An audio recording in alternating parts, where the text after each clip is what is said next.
We now come on to another one of my sort of core passages, a passage that I think has a kind of more significant amount to say to those of us in business. And it's Malachi chapter 3 in particular that we're going to look at. And it's the last part, the section called Robbing God in my Bible here.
Okay, so, I mean, this passage is clearly about the issue of tithing, but one of the things that's very challenging in this passage, and it has one of these verses that people probably have noted before, but in verse 10 it just says this very simple line, "Test me in this."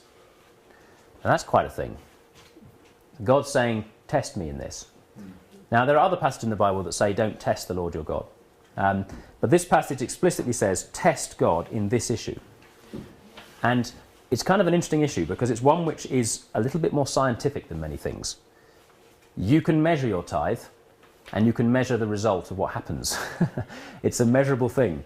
And this passage, and just to share a little bit of a testimony, there was a time when my business was struggling with two things. We had lots of work and we were busy. And we were working really hard, but we did not seem to be making the profit that would seem appropriate for that amount of hard work. And I was praying about this and just questioning, Lord, what do I need to do? What's the right thing to do here? And the Lord led me to this passage. And God said, basically, you're robbing me in tithes and offerings. And I thought, well, Lord, to be honest, I pay my tithe. From the income I take from my business, I pay my tithe. How am I robbing you? And basically God said, Paul, but you aren't tithing the profit from the business. You're only tithing what you take from the business. I want you to give away 10% of everything you make in the company, not just the bit that you take in a salary. Because obviously I don't take all the money out of the business. The business makes much more profit than my salary. And but what really struck me was that this passage isn't just a command from God. When it says test him in this, he then identifies two very particular things that he'll do in return. And these were exactly what our problems were in the business. There were two things happening in my company at that time. We had lots of work, but what was happening is clients weren't paying the bills. So we would do the work, we would send them the invoice, and then they would not pay. They would complain about something, they would maybe pay half of it, but they wouldn't pay the rest. So the problem we had, effectively, was that we had brought all this work into my company, but we weren't turning it into profit. It was getting eaten. It was being devoured by pests. Pesty clients were devouring my fee. And so, on the one hand, we had clients who weren't paying, what in business is called bad debt, where you have customers who don't pay you. But the other issue we had was that we were not efficiently realizing the work we had. I realized that my workers were very busy, but they weren't very productive. So what was happening is they gave the impression of busyness, but their methods were very inefficient. And as a result, a project that should have generated enough work and been delivered in 10 days and made a good profit was being delivered in 15 days, which meant the fee was being spread out across 50% more time, which means the profit margin had dropped to zero. So when you combined clients not paying, which is the devouring pests, and if you look at the other verse here, it says, so what are the two things? Where are we? The vines, so I will prevent pests from devouring your crops, and the vines in your field will not cast their fruit. So the pests eating is, in a sense, you've won the work, you've got the crop, and now it's just being wasted. And the other one is you've got the opportunity to make a profit, you have vines, but they are casting their fruit before they return the profit.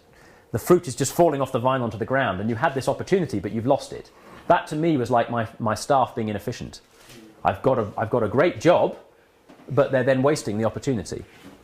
So it spoke very specifically to two things. It told me what I needed to do, but it also told me what was going wrong with my company. So God, yet again, it's not that God was going to fulfill his side of the bargain just by opening a floodgate, literally, and money pouring into my bank account from nowhere. It was not that kind of miracle. He needed me to be involved in the miracle. So the opening of the floodgates, which I'm about to tell you will follow, was literally a case of we needed to understand why we were losing produce and why we were losing productivity. And so the floodgates opened in two ways. Firstly, we focused on how we could improve our performance as a company, and we continue to do that. And that brought significant increase in profitability. But the other amazing thing was this revelation came to me. I shared it with my team, many of whom are not Christians, and I said to them, look, this is going to affect your bonus. The bottom line is, if I start giving away 10% of the profit, we're going to have to make more profit before you see any of it. Because the first 10% of all the profit in this company is going to God, which means you've got to make at least 20 or 30% profit before you see anything. But they all agreed. So we now have a policy in my company that every member of staff is allocated a proportion of the company's profit, and they can choose who they give it to, which charity or which organisation they give it to. So for those of us who are Christians, that money comes to our churches. But for others, it goes to whichever charity they choose. But the amazing thing was, despite having this revelation and having my team's agreement to it, it took us quite a long time to actually get round to paying the tithe. And the reason was quite practical. We needed to get our end-of-year accounts so I could see how much profit we'd made, so I could then work out what the tithe was. But the problem is, the months went by, and the problems for us hadn't changed. I still had clients who weren't paying their bills, and we were sort of struggling still. And anyway, one day, one of my colleagues reminded me and said, have we actually paid the tithe yet? And I was like, actually, no, you're right, we haven't paid it yet. Anyway, so that morning I said, right, let's write the cheque. We need to write the cheque for this tithe. So we wrote the cheques to pay the diffs. And I'm not joking, they were put in the post, and my administration team opened that morning's post, and one of the unpaid invoices from 3 years before was paid that day. Amazing. So they had posted that cheque before I'd even decided to write my cheque. The Lord knew where I was going and what I was about to do. And this bill we'd given up on. This client was a big client. We were never going to be able to fight them in the courts. They'd not paid for 3 years. I'd already declared the sum of money, write it off. It had come out of our accounts, it was gone. And then, boosh, there it was, payment in full.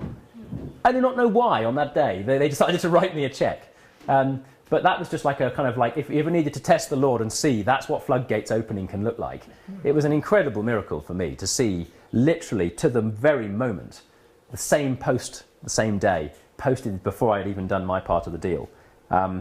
So it's an interesting thing, but it's very powerful that this sense of, I come back to the spirit of Abel. You know, God is wanting and looking for people who can be generous, and he will honour that. You sow generously, you reap generously. It's not a simplistic thing. We're called to be part of that process of reaping that extra harvest. But there's also a miraculous side to it, and God can just step in unexpectedly. But what I also love is that there's a sense in this passage later on that in the days when I make up my treasure possession, I will spare them. And then it goes on to say, and you will again see the distinction between the righteous and the wicked, between those who serve God and those who don't. Tithing's one of those things that will differentiate you from other people. People will notice. Your workers will see, wow, this guy gives away 10% of all the profit before he even takes any home himself. They will see this. And some versions as well talk about the kind of the world will see. And it was soon after we'd done this that I started taking this message around the world. And so literally, not just that my customers and my competitors and my colleagues were seeing this and there was a distinctiveness, but literally this message was going to the world. And people were hearing about it in places as far as India and Lesotho. It's an astonishing sense of test me in this and you will see. I will answer. And God's prepared to do his side of the deal. Are we prepared to do our side of the deal? So I'm not trying to suggest this is formulaic. I'm not trying to suggest that if you do this, you are guaranteed to suddenly have the store gates opened. But I am suggesting that if you honour God in this, you will find blessing comes in one form or another, in different ways. At the end of the day, it's something which I would challenge you to step out in. And he may work with you in a different way to his work with me. But I was very challenged by how explicitly God has continued to honour this. And what's happened is that, of course, as he pours open the floodgates, it's a win-win situation for God, because there's now more for me to tithe. So we're able to give away more than we used to give away. And this made me realise that those of us who own businesses have a very privileged position and a kind of very significant position, because our business, about 60% of our turnover goes on salaries. And even if all of those people were Christians and they all tithe diligently, around about 6% of that would come out in tithes, or 10% of that, so 60% of the total turnover is salaries. Theoretically, 10% of that is then for 6% of the turnover of the company. So 6% of the turnover of the company, 60% goes in salaries, and 6% of the company's turnover would go in gifts and tithes. And let's assume they all gave to the church. So the church gets about 6% of my company's turnover, okay? Which is nice. That's what tithes are about. That's how most of the tithing is. And depending on what your church is like, your church might give away 10 or 20% of that. Our church tries to give away about 20% of our income. So that's great. So some blessings have gone to the poor. What is 20% of 6%? It's not very much. Mathematician? 1.2%. So here, 1.2% of my turnover has gone to the poor. But that is what God says we've got to do with our personal tithes.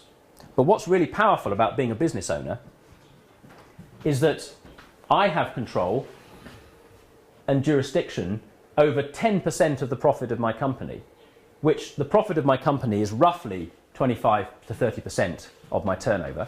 And therefore, I'm able to give away 3% of the total turnover of my company every year. That's half as much as all of my staff. But more importantly, I have jurisdiction over this. So I can literally, theoretically, give 3%, which is more than double the 1.2%, straight to the poor, if I chose. Straight into whatever works I choose. So I might choose to give that into my church and let them decide what to do with it. Or I might choose to give it to charities of our choosing, organisations that we've built relationships with and we have an ongoing relationship with. But what I call it power giving, because that's a phenomenal level of opportunity. You know, literally, my own personal tithe, is a proportion of those salaries. But this bit is significantly more than my own personal tithe. And currently that runs at maybe 2 to 3 times my own personal tithe. I never would have imagined when I started out in business that I would not only be tithing on a bigger income because of success, but also I would be in a position to give away quite large sums of money.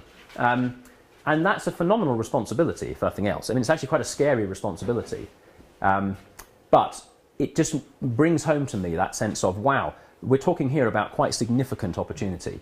And a business that is doing well gives those people who run that business significant influence in terms of what they can achieve, not just in their business, but through the fruit that overflows from it. And so, hence I call it power giving. And different people may take different views on how that should unfold. You know, how much, who this should go to, and etc., etc. That's up to you to decide for yourself. But the key thing is the Lord asks that you honour him with it. And it's an interesting concept to start thinking about your organisation tithing, not just you tithing. And of course, at some point you realise your organisation is bigger than you. And an organisation almost has an identity of its own. It actually, at some point, it becomes, you're not even fully in control of it. It's something that's bigger than ever, you become a part of it, and it becomes much bigger than you. And so it's very important that your company's culture continues to honour God, even if you're no longer in charge.